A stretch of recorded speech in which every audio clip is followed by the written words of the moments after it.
Welcome to house of Aadhya. இன்றைக்கி நம்ம பார்க்க போகிறது ஒரு மில்லட் ரெசிபி. மில்லட்ஸில் இன்றைக்கி நம்ம தாளித்த சாதம் பண்ண போகிறோம். வெரைட்டி ரைஸ், லெமன் சாதமும் தேங்காய் சாதமும் பண்ண போகிறேன். இது வந்து ஒரு பெஸ்ட் லஞ்ச் பாக்ஸ் ரெசிபி.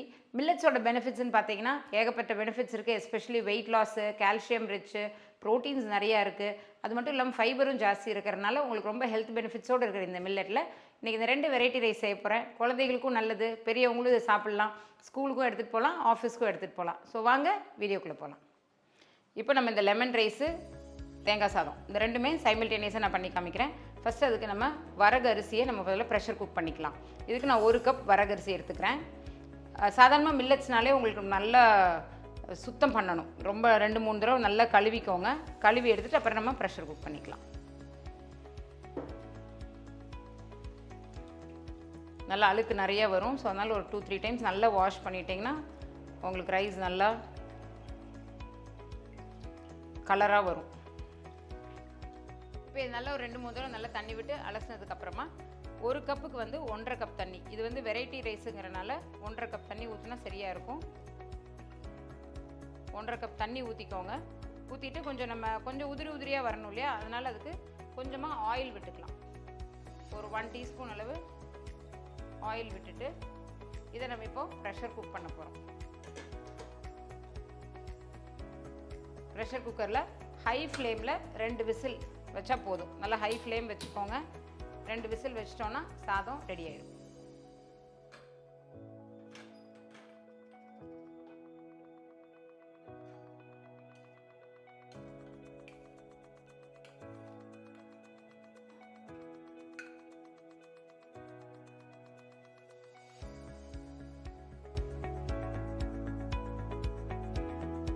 பாருங்கள், இப்போ இந்த சாதம் ரெடி ஆயிடுச்சு. வரகரிசி சாதம் ஒரு டம்ளர் வரகுக்கு 1.5 டம்ளர் தண்ணி ஊற்றி வச்சிங்கன்னா இந்த மாதிரி நல்லா உதிரியாக வந்துடும். குக்கர்லேருந்து எடுத்து கொஞ்சம் நேரம் நீங்கள் நல்லா கிளறி விட்டிங்கன்னா இந்த மாதிரி வெரைட்டி ரைஸ் தகுந்த மாதிரி ரெடி ஆயிடும். இப்போ இந்த லெமன் ரைஸ் செய்கிறதுக்கு தேவையான இன்க்ரீடியன்ஸ் எல்லாமே எடுத்து வச்சுருக்கேன். வாங்க எப்படி செய்யணும்னு பார்த்துடலாம். இப்போ இந்த லெமன் ரைஸ் செய்கிறதுக்கு ஒரு பேனை சூடு பண்ணிக்கலாம். முதல்ல ஒரு 3 ஸ்பூன் எண்ணெய் ஊற்றிக்கலாம். 3 டீஸ்பூன் ஊற்றுறேன். கடுகு, உளுத்தம்பருப்பு, கடலைப்பருப்பு கொஞ்சம் நல்லா தாராளமாக போட்டுக்கலாம். நல்லா க்ரன்ச்சியாக இருக்கும், அதுக்காக கடலைப்பருப்பு. கடுகு நல்லா பொரியட்டும். வேர்க்கடலை கொஞ்சம், வறுத்த வேர்க்கடலை அது கொஞ்சம் போட்டுக்கலாம். வரமிளகா,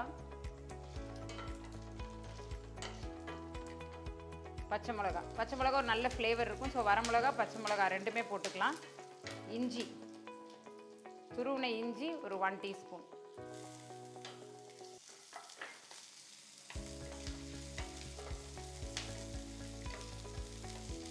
கருவேப்பிலை கொஞ்சம்.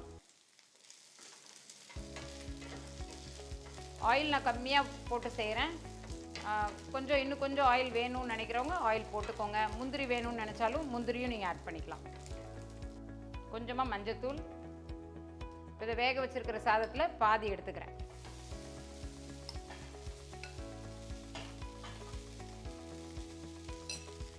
இந்த சாதத்துக்கு தேவையான அளவு உப்பு போட்டு இதை கிளறிக்கலாம்.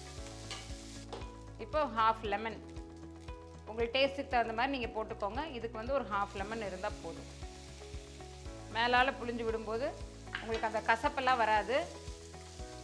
ரொம்ப டேஸ்டியான லெமன் ரைஸ் ரெடி ஆயிடுச்சு. இப்போ இதில் ஃபைனலாக நம்ம கார்னிஷிங்க்கு கொஞ்சோண்டு கொத்தமல்லி இலை போட்டால் நல்ல சூப்பரான லெமன் சாதம் வரகரிசியில் ரெடி ஆயிடுச்சு. ஸோ இந்த வரகரிசி நம்மளுக்கு நல்ல ஹெல்த்துக்கு ரொம்ப நல்லது. இதை நீங்கள் பசங்களுக்கு லெமன் லஞ்ச் பாக்ஸுக்கும் கொடுக்கலாம். பெரியவங்க ஆஃபீஸ் போகிறவங்களும் பேக் பண்ணி எடுத்துகிட்டு போகலாம்.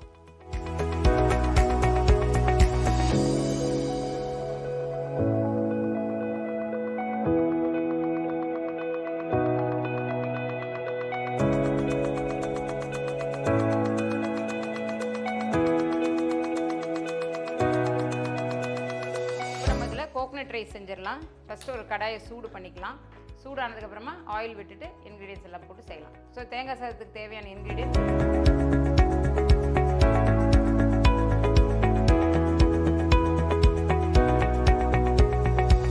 இந்த கடாய் சூடாக இருக்குள்ளார இங்கே பாருங்கள், இந்த வெள்ளை உளுந்து நம்ம இட்லிக்கெல்லாம் ஊற வைப்போம்ல, இந்த உளுந்தை தாளிக்கிறதுக்கு போடணும். நான் கொஞ்ச நேரம் ஒரு 1/2 அன் ஹவர் இதை சோக் பண்ணிக்கோங்க. சோக் பண்ணிவிட்டு இதை நல்லா நம்ம மசிச்சுட்டு இதை தாளிக்கும் போது போடும்போது நல்ல ஒரு ஃப்ளேவர் கிடைக்கும், நல்ல ஒரு மணமாக இருக்கும் இந்த தேங்காய் சாதம். ஸோ வாங்க இது இப்படி எடுத்துகிட்டு லேசாக நான் இதில் போட்டு க்ரஷ் பண்ணிக்கிறேன்.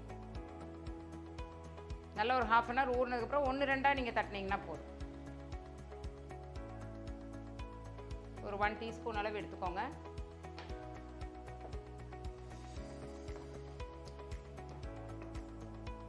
இந்த மாதிரி தட்டி எடுத்துக்கோங்க. இதை வந்து நம்ம கடுகு ஓட போடும்போது தாளிக்க போகிறோம். இப்போ ஒரு 3 டீஸ்பூன் ஆயில் விட்டுக்கோங்க. அப்புறம் நம்ம கடுகு கொஞ்சம் கடுகு வெடிக்கட்டும்.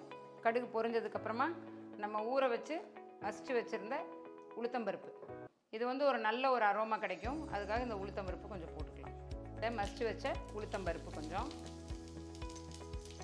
கடலைப்பருப்பு உங்களுக்கு டேஸ்ட்டுக்கு தகுந்த மாதிரி நல்லா க்ரன்ச்சியான டேஸ்ட் வேணும்னா கொஞ்சம் நிறையாவும் போட்டுக்கலாம். போட்டு இதை வறுத்துக்கலாம். வேர்க்கடலை டேஸ்ட்டுக்கு போடுறேன். வேர்க்கடலை வேண்டாம்னு நினைக்கிறவங்க ஸ்கிப் பண்ணிக்கோங்க. இல்லை இன்னும் கொஞ்சம் ரிச்சாக பண்ணணுன்னா முந்திரி பருப்பு வேணாலும் நீங்கள் ஆட் பண்ணிக்கலாம். வேர்க்கடலை நல்லா ரோஸ்டட் வறுத்த வேர்க்கடலை, தோல் மட்டும் எடுத்துகிட்டு நல்லா க்ளீன் பண்ண வேர்க்கடலை, அப்படி க்ளீன் பண்ண வேர்க்கடலையாகவும் கடையில் கிடைக்கும் இல்லைன்னா. இப்போ இதில் ஒரு வெங்காயம் நல்லா ஃபைனாக சாப் பண்ணதை ஆட் பண்ணிக்கலாம். ஒரு 2 பச்சை மிளகா இந்த மாதிரி ஸ்ப்ளிட் பண்ணி போட்டுக்கோங்க. கருவேப்பிலை கொஞ்சம். இதில் நான் இப்போ கோகனட் ஆயில் போட்டிருக்கேன். கோகனட் ஆயில் போட்டிங்கன்னா நல்ல ஒரு ஃப்ளேவர் இருக்கும் கோகனட் ஆயிலில் செய்யும்போது. கோகனட் ஆயில் வேண்டான்னு நினைக்கிறவங்க உங்களுக்கு விருப்பமான ஆயில் எதுனாலும் நீங்கள் போட்டுக்கலாம். இப்போ இந்த மாதிரி கொஞ்சம் நல்லா டிரான்ஸ்பரண்ட் ஆனதுக்கப்புறமா இந்த வடித்து வச்சுருந்த வரகு, இந்த வரகு அரிசியை நம்ம இதில் மிக்ஸ் பண்ணிக்கலாம். இது தேவையான அளவு சால்ட் ஆட் பண்ணிக்கோங்க. தேங்காய் துருவல், தேங்காய் கிரேட்டிங்ஸ் கொஞ்சம் நல்லா தாராளமாக போட்டுக்கலாம்.